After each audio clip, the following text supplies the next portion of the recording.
Supreme Commander Vexthar's mandibles clicked in amusement as he watched the primitive rocket struggle against Earth's gravity. The launch, broadcast on what humans called television, showed a SpaceX vehicle carrying what appeared to be a simple communications satellite. His fourth eye cluster focused on the tactical readout, while his primary eyes continued observing the broadcast. Hardly worth our attention, he chittered to his bridge crew.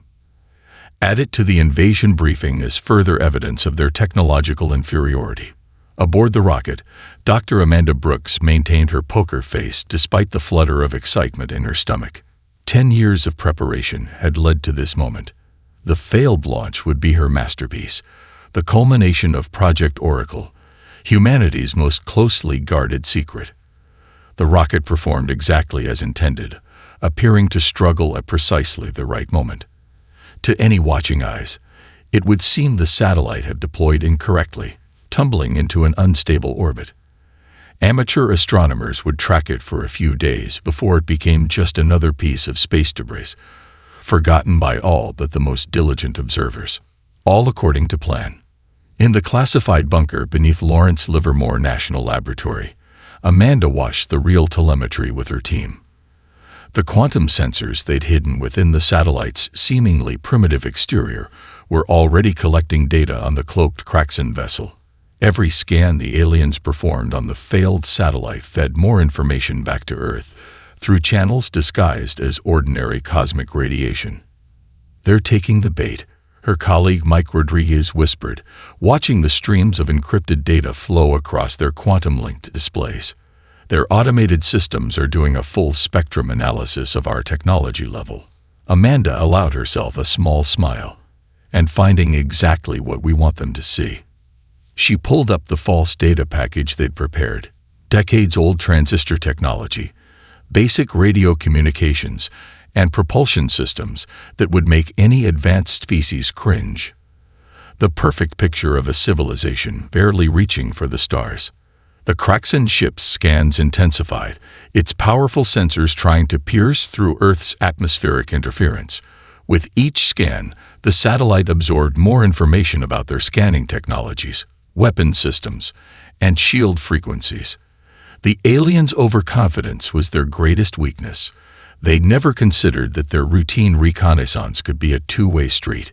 In orbit, the Kraxan sensor officer reported his findings to Supreme Commander Vexthar. "The humans appear to be struggling with basic ion propulsion, Commander.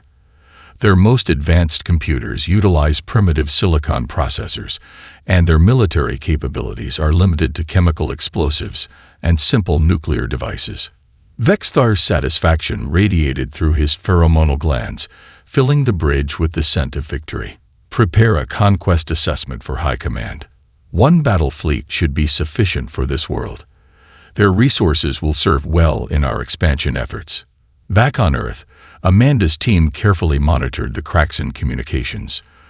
Their quantum decryption systems, hidden in plain sight as university physics experiments around the globe, were already breaking the alien encryption. Years of watching their ships at the edge of the solar system had given humanity all the data they needed. "They're calling for a battle fleet," Amanda reported to the Joint Chiefs during their secure briefing an hour later. "1 fleet, just as we predicted. They've completely bought our technological cover story." General Morrison nodded grimly. "Time estimate. Based on their observed FTL capabilities, 3 months at minimum. More than enough time to activate the rest of the honeypot network." The general studied the holographic display, showing Earth's true defensive capabilities, technology that had been carefully developed and hidden over decades. Quantum-linked weapon platform. The NORAD briefing room hummed with tension as military leaders from 20 nations sat in uncharacteristic silence. Dr. Amanda Brooks stood before them, her presentation displaying what appeared to be a standard orbital debris map. Red dots cluttered the screen, representing what the public believed to be decades of abandoned satellites and space junk. "Ladies and gentlemen," she began, tapping her tablet, "what you're actually looking at is Project Honeypot." The red dots pulsed in sequence, transforming into an interconnected grid of green nodes. Each of these points represents a quantum-linked weapons platform, disguised as debris, and strategically positioned over the last 15 years. Admiral Chen leaned forward, his weathered face illuminated by the holographic display. How many? 12,347 units, Amanda replied, watching their expressions shift from skepticism to astonishment. Every failed satellite launch, every piece of rocket debris we supposedly couldn't clean up, they're all part of the network. She pulled up footage of what appeared to be a defunct weather satellite. This is Honeypot Unit 459, launched in 2019 under the cover of a failed NOAA mission. The satellite's corroded exterior suddenly shifted, panels sliding away to reveal pristine quantum weaponry.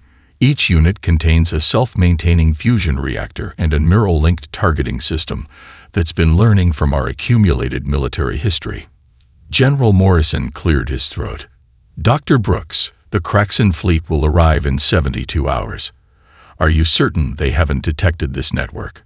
Amanda's response was interrupted by a soft chime from her tablet. Her eyes widened slightly as she read the incoming data. Actually, sir, we just got confirmation that makes your question even more relevant. She quickly typed a command, and a new image appeared. A Kraxan scout ship performing a detailed scan of Earth's orbit. They're doing their final tactical assessment right now, she continued, a hint of satisfaction in her voice. And thanks to our quantum masking technology, all they're seeing is exactly what we want them to see. A cluttered orbit full of primitive junk from a technologically limited species. The room's atmosphere shifted as tactical displays showed the scout ship's scanning patterns. Amanda brought up a split screen, showing what the Kraxan were detecting versus reality. Their scans passed right through the disguised weapons platforms, registering only what appeared to be crude satellites and space debris. But that's not even the best part, Amanda added, bringing up another display. Every scan they perform is being reflected through our quantum network, giving us real-time data on their ship's capabilities. We now have detailed schematics of their entire fleet. She gestured, and a three-dimensional model of a Kraxan warship appeared, rotating slowly as highlighted points indicated vulnerabilities. Their overconfidence means they're not even running basic counterintelligence protocols. They think they're studying primitive humans, but we've been studying them.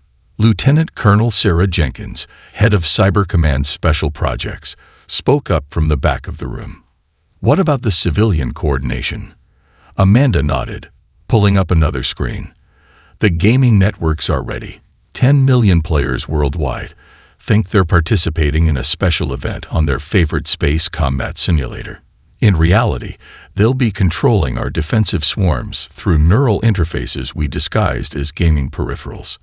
The Kraxan won't just be fighting our military. They'll be up against every kid who ever mastered EV Online or Star Citizen. The room erupted in murmurs as the implications sank in. Humanity had not only prepared its military response, but had turned its entire gaming culture into a combat training program without anyone realizing it. One final thing, Amanda said, her voice cutting through the chatter. She displayed a countdown clock. We've detected their main fleet beginning its final approach. They'll exit FTL just beyond lunar orbit in exactly 71 hours, 43 minutes. They're following exactly the tactical doctrine we've observed in their previous conquests. General Morrison stood, his voice firm. Then we stick to the plan. Let them think they're springing a trap on us. Dr. Brooks, begin final activation sequence for Project Honeypot. And God help the Kraxan. They have no idea what they're flying into. As the military leaders filed out to begin their preparations, Amanda stayed behind, watching the real-time updates from their sensor network. The Kraxan thought they were about to teach humanity a lesson about its place in the galaxy. They were about to learn one instead. Supreme Commander Vexthar stood proudly on his command deck as the Kraxan battle fleet dropped out of FTL, their massive ships casting long shadows across the lunar surface. 300 warships, each capable of reducing a continent to ash. Surely enough to handle one primitive world that hadn't even established a proper lunar colony. Begin the standard conquest protocol. he ordered, mandibles clicking with anticipation. "Target their primary military installations. Let's show them the futility of resistance." The first wave of plasma torpedoes descended toward Earth's atmosphere, their energy signatures lighting up space like artificial stars. On screens across the planet, humans watched the incoming attack with seemingly helpless terror. News anchors broke down in tears, religious leaders called for prayer, and social media exploded with apocalyptic posts. In the Narration Command Center, Dr. Amanda Brooks watched the approaching barrage with calculated calm. "Their attack pattern is exactly as predicted," she announced, her fingers dancing across her control panel. "Initiating honeypot defense grid in 3, 2, 1. The space debris around Earth suddenly came alive. Thousands of disguised platforms synchronized through quantum entanglement, creating an invisible web of defensive fields. The Kraxen's plasma torpedoes struck these fields and simply vanished, absorbed into the quantum network. On his command ship, Vexthar's confidence wavered for the first time. "Impossible," he hissed, all 4 eye clusters widening in disbelief. "Launch the second wave. Full power." "Sir," his tactical officer interrupted, "we're detecting energy readings that can't be right. The humans' orbital debris is moving. The pieces of humanity's supposed technological inadequacy transformed before the aliens' eyes. Solar panels unfurled into energy-focusing arrays. Burned-out rocket stages revealed pristine weapon systems. Even the ancient Hubble Space Telescope shed its familiar form, exposing a quantum targeting matrix that had been hiding in plain sight for decades." Amanda's voice was steady as she addressed the Global Defense Network. "Execute Phase 3. Defensive swarms, you have permission to engage." Across the planet, millions of gamers who thought they were playing a new special event in their favorite space combat simulator grabbed their controls. The neural interfaces, disguised as standard gaming equipment, linked their trained reflexes and tactical knowledge directly to swarms of microscopic combat drones that had been hidden within the debris field. The Kraxen fleet suddenly found itself engulfed in clouds of particles that their sensors had dismissed as space dust.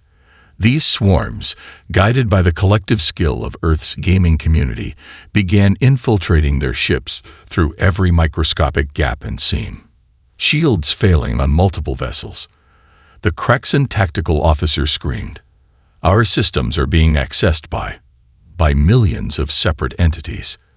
Vexthar watched in horror as ship after ship in his fleet reported critical systems failure. Weapons went offline. Navigation systems locked up. Life support began cycling randomly. Each Kraxen countermeasure was met with dozens of human innovations they'd never even conceived of. "Send the signal," he ordered desperately. "Call in the reserve fleet." In the Narration bunker, Amanda allowed herself a small smile as she intercepted the transmission. "They're calling for reinforcements," she announced. "Just as planned.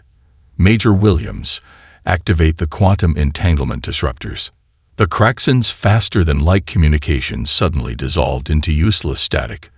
Their quantum technology, which they'd thought far beyond human understanding, was being countered by systems that had been specifically designed to neutralize it. "Sir," a junior officer reported to General Morrison, "the civilian gaming networks are reporting 98% success rate in ship infiltration. The Kraxen fleet is effectively neutralized." Amanda watched the tactical display as the mighty alien armada hung helpless in space, their systems compromised, their communications cut off, their weapons powerless against defenses they hadn't known existed. Humanity's greatest deception was complete. "Send the message," she ordered. Across every frequency a Kraxen could receive in their own language came humanity's response to their attempted invasion. "Your weapons are disabled. Your ships are under our control. You have 1 hour to surrender, or we will demonstrate exactly how much of our technology you haven't detected yet. Choose wisely." The lesson was beginning, and class was in session. Katie Martinez stretched her fingers before adjusting her neural interface headset, the same model used by millions of gamers worldwide. Except hers wasn't connected to the latest version of Starfleet Commander. It was linked directly to the quantum computer network controlling Earth's defense systems. All gaming hubs, report status, she called out across the secure channel. At 16, she was the youngest person ever to achieve Grandmaster rank in 3 different space combat simulators. Now she was about to put those skills to real use. West Coast Hub, ready, came Josh Williams' voice. The 17-year-old competitive gaming champion had been recruited alongside Katie when the military discovered their exceptional neural interface adaptation scores. Across the globe, similar confirmations flooded in from other gaming centers. Millions of players settled into their familiar positions, believing they were participating in the most ambitious multiplayer event ever staged. They had no idea they were about to engage in humanity's first interstellar war. Begin Phase 4. Dr. Brooks' voice came through Katie's command channel. Miss Martinez, you have tactical control of swarm groups Alpha through Delta. Katie's fingers flew across her haptic controls, directing clouds of quantum-linked nanites through the disabled Kraxan fleet. On her neural display, she could see the individual ship's systems laid bare, their alien architecture surprisingly similar to the game scenarios she'd been mastering for years. Josh, focus on their engineering systems, she commanded. I'm going for their command and control. The Kraxan crew watched in horror as their ship systems began responding to unknown commands. Displays flickered with images from human popular culture, scenes from science fiction movies, snippets of video games, memes that had been circulating on Earth's internet for decades. They're mocking us, Supreme Commander Vexthar realized, his mandibles trembling with rage and fear. Their attack pattern makes no sense. It defies all military doctrine. That was exactly the point. The Kraxan's tactical computers, programmed with thousands of years of conventional warfare, couldn't predict or counter the chaotic, creative strategies employed by human gamers.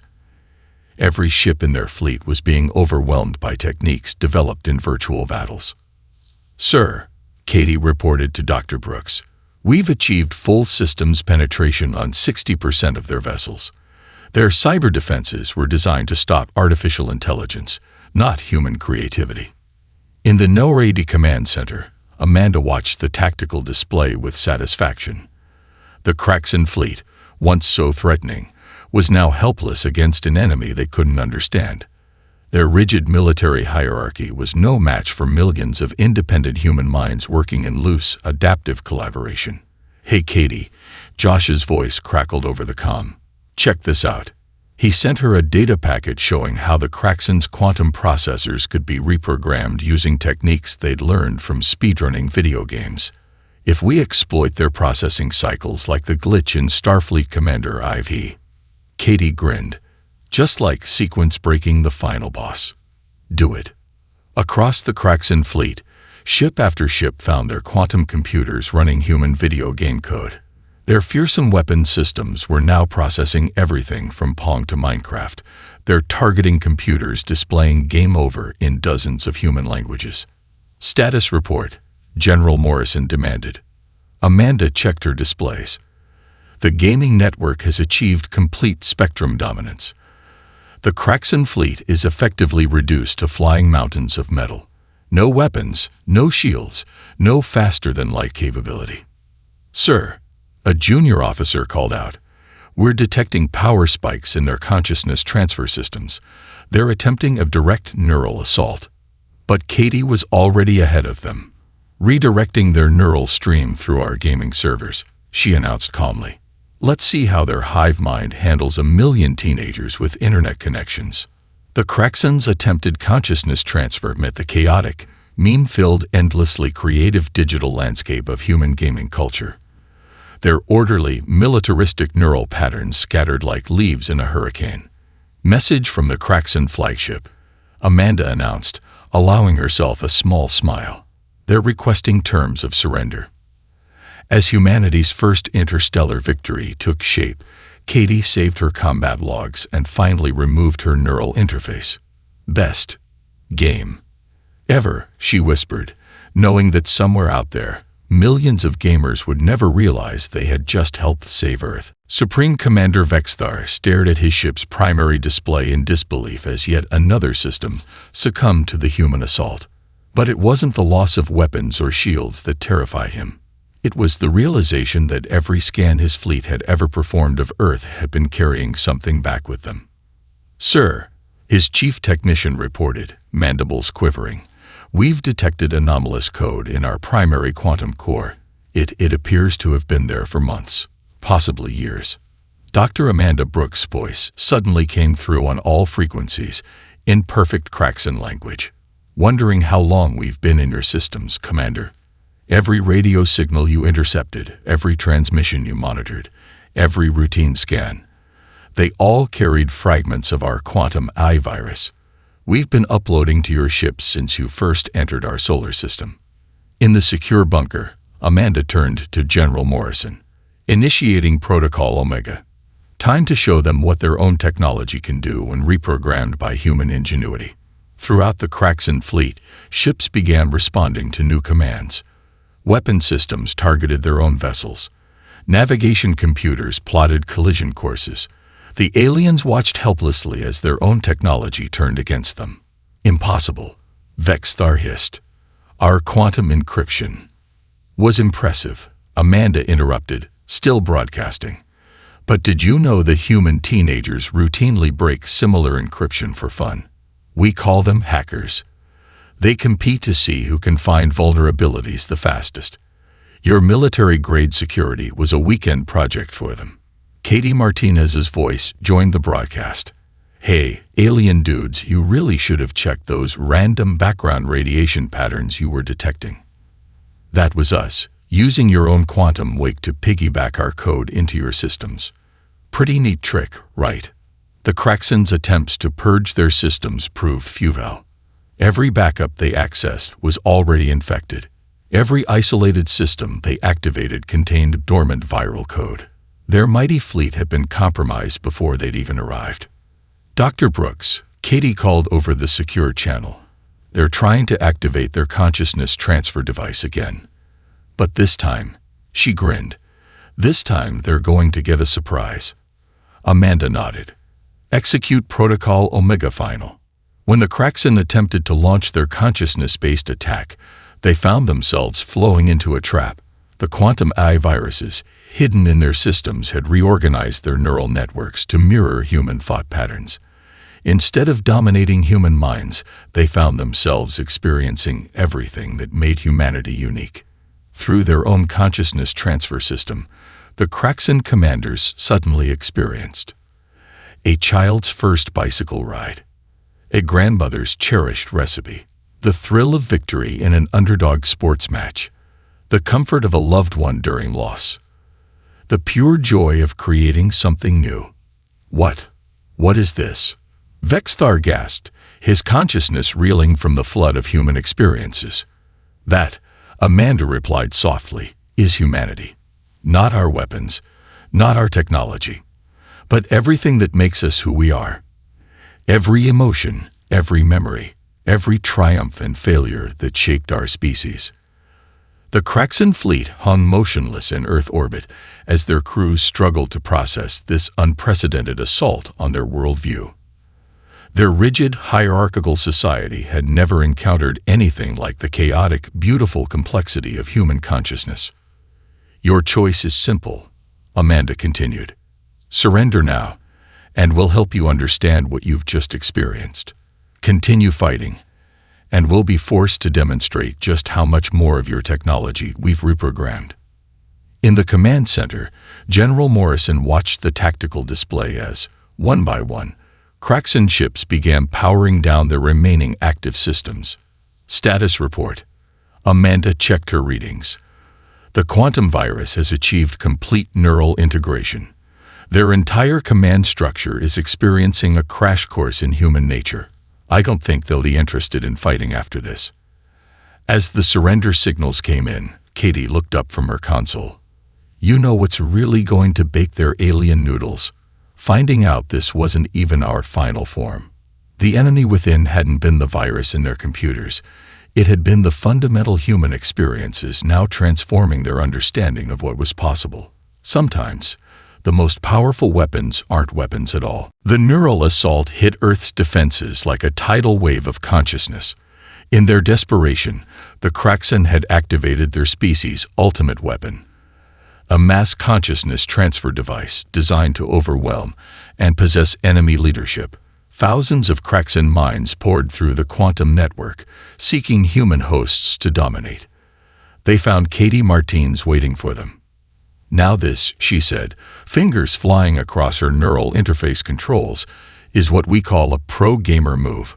Around her, hundreds of top gamers maintained their positions, their minds linked through what the Kraxen were only now realizing was a trap decades in the making. Dr. Amanda Brooks watched from the command center as the consciousness transfer hit their prepared defenses. Phase 6 active.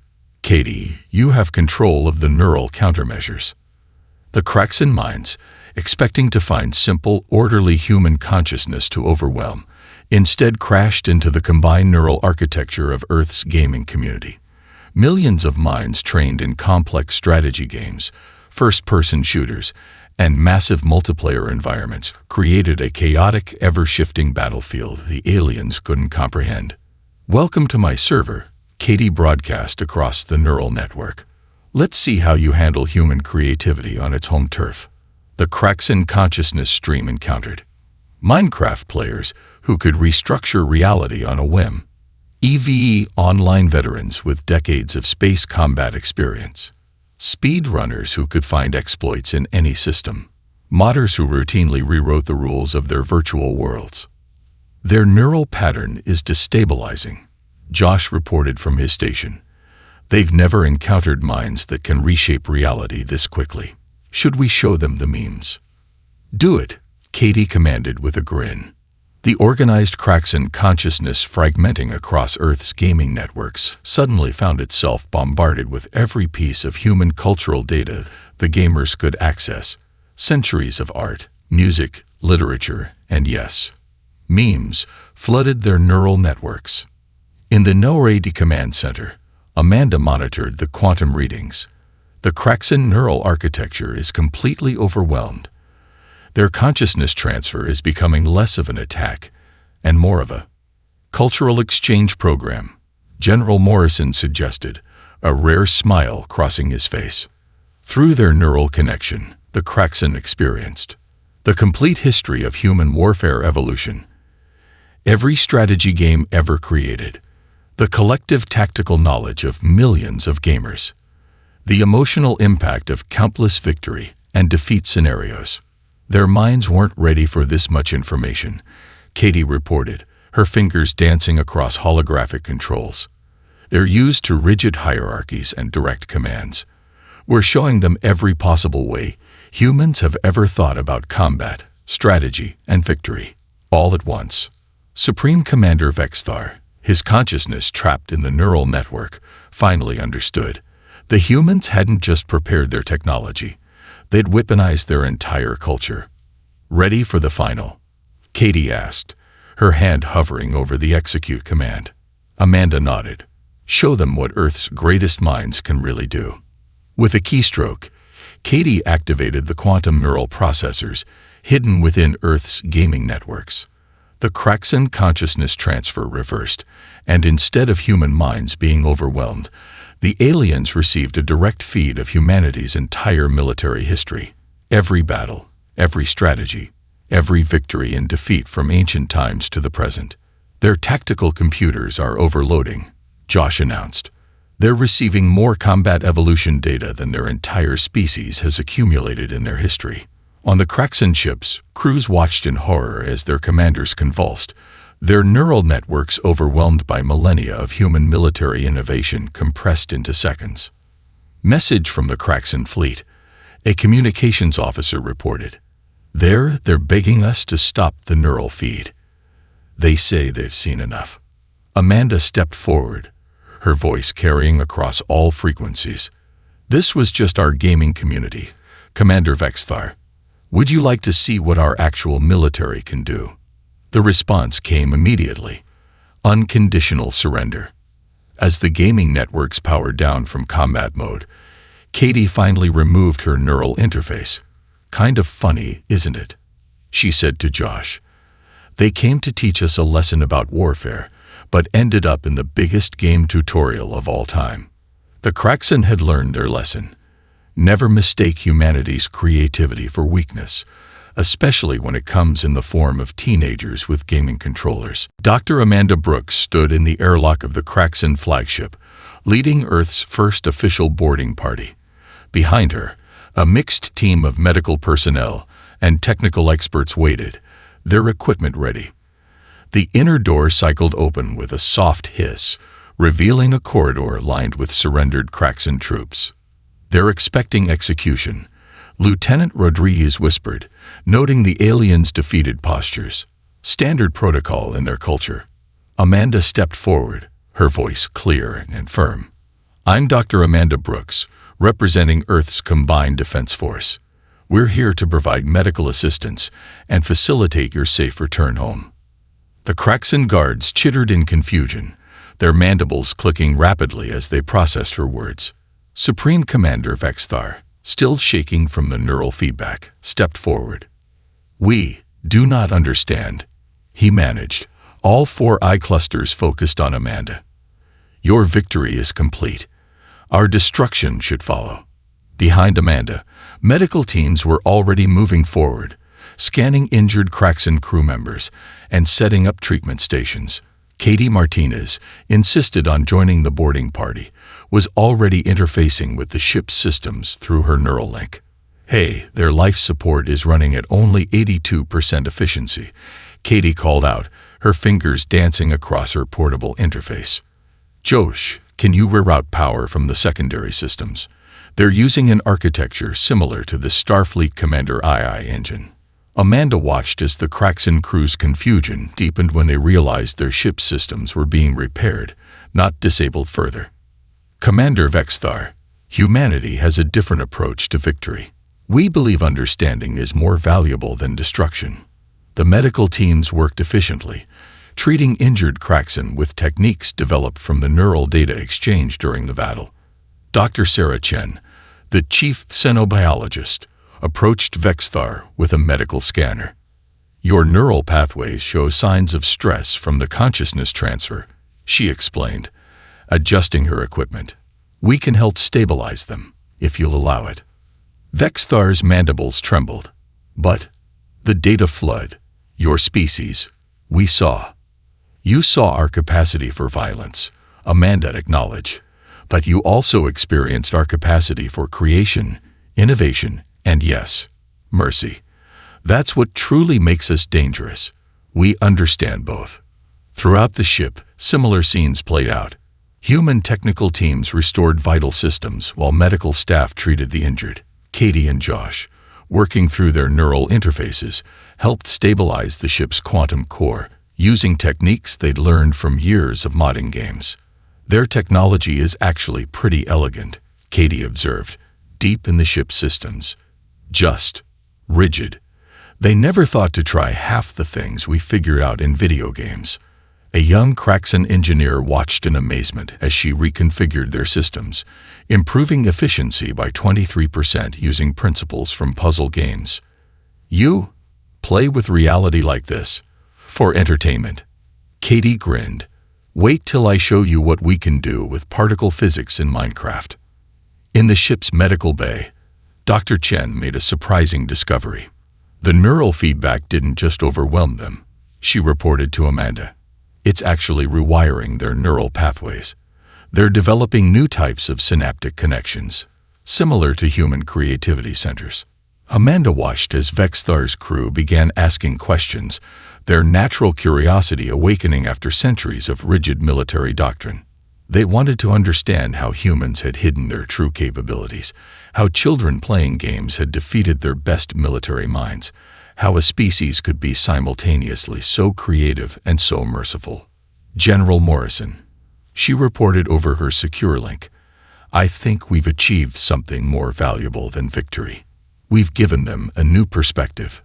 The general's voice carried a note of satisfaction. "And that, Doctor, is why we chose this approach. The best way to prevent future wars is to turn potential enemies into students. As Earth's medical and technical teams continued their work, Vexthar approached Amanda again. "Dr. Brooks," he said carefully, "our empire has conquered 1,000 worlds. But never have we been so thoroughly defeated and yet treated with such humanity." Amanda smiled at his unintentional wordplay. "That's lesson 1, Commander. True strength isn't about destruction.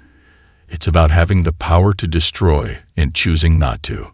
The Kraxan were learning that humanity's greatest weapon wasn't their hidden technology or their combat skills. It was their ability to surprise, to create, to show mercy, and to teach others to do the same. The Kraxan High Council chamber fell silent as the battle footage concluded.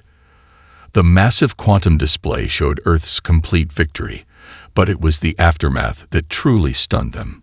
Scene after scene of humans helping their defeated enemies, sharing knowledge, and offering genuine friendship.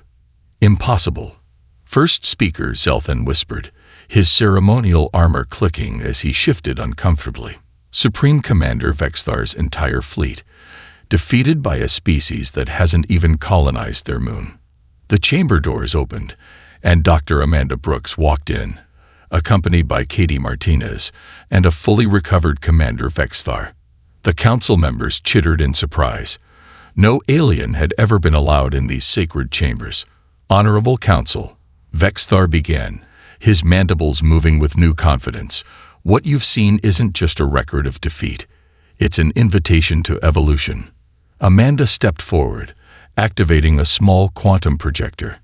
The air filled with demonstrations of human technology that had remained hidden until now. Clean energy systems that could power entire planets. Medical techniques that could extend lifespans by centuries. Faster-than-light drives that made the Kraxan's best ships look primitive. "We could have shown you this from the start," Amanda explained. "We could have dominated your empire with superior firepower. Instead, we chose to teach you something more valuable." Katie, unable to resist, added, "Yeah, we basically spawn-camped you with kindness." The council watched in amazement as more revelations unfolded. Earth's quantum computing networks made their best systems look like ancient calculators. Their neural interface technology had applications the Kraxan had never imagined. Even their entertainment systems, their games, contained innovations that could revolutionize space travel. But why? Second speaker Kravthor demanded. Why hide such power? Why show mercy to those who would conquer you? Amanda smiled. Because true power isn't about domination. It's about choice. We chose to defend ourselves without destroying you.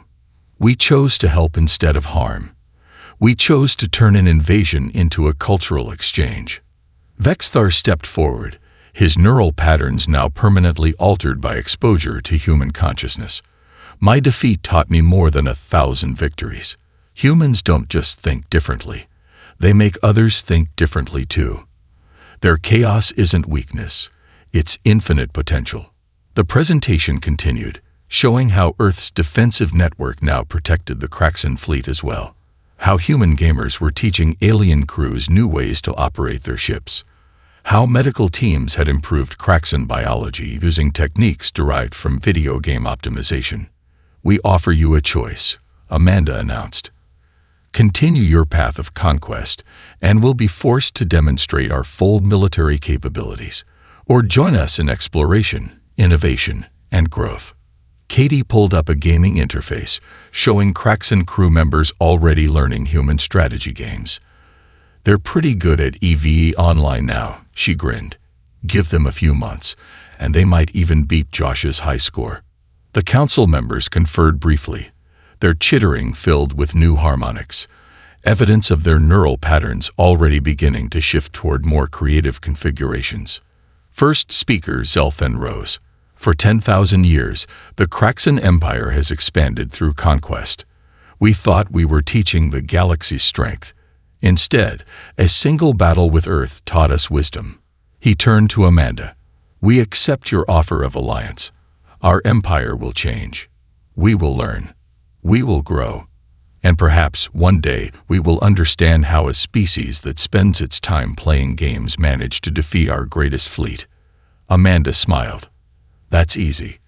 We never stopped playing, never stopped imagining, never stopped trying new things. Every game was practice for the impossible. Every story was preparation for the unknown. Every act of creation was practice for rewriting reality. As the formal alliance was recorded, Katie whispered to Josh over their neural link, "Think we should tell them about the other defensive systems we didn't have to use?" "Nah," he replied with a grin. "Let's save something for the sequel." The Kraxan had come to Earth expecting to teach humanity its place in the galaxy. Instead, one battle had taught them that their place in the galaxy was about to change. All because they'd underestimated a species that turned playing games into an art of war and victory into an act of peace. And somewhere in Earth orbit, a piece of space debris that wasn't on any official record winked its sensors in silent vigilance, ready for the next lesson.